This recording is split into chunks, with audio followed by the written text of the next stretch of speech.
Kapag tayo ay nagkakaroon ng flu, cold o fever, narito ang mga basic na dapat nating gawin. Una, magpahinga of course. Mahalaga ang sapat na pahinga para sa paggaling ng ating katawan. Iwasan ang mabigat na gawain at bigyan ng katawan ng oras para mag-recover.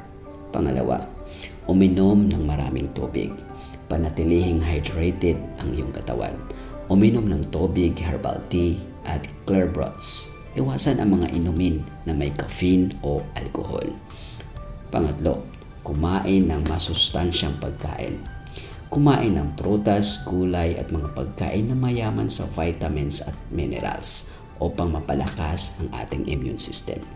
Pang-apat, gumamit ng over-the-counter medications.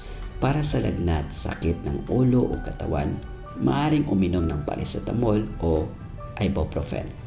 Sumunod sa tamang dosage na nakalagay sa label.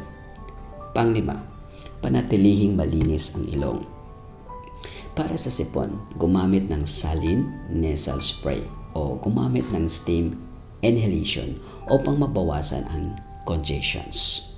Pang-anim, gumamit ng humidifier.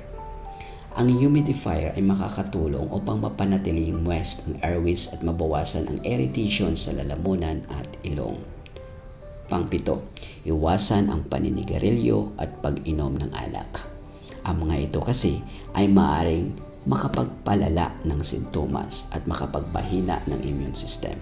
Pang-walo, panatilihin ang personal hygiene.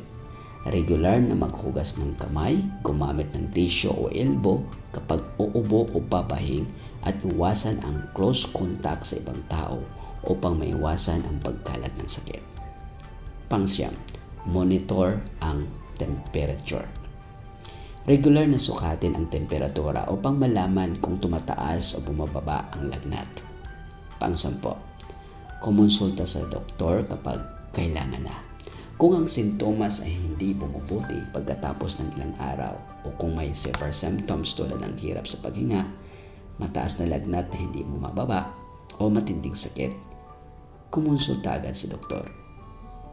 Ang mga ito ay makakatulong upang mapagaan ang sintomas at mapabilis ang paggaling mula sa flu, cold o fever. Yun lang po. Maraming salamat.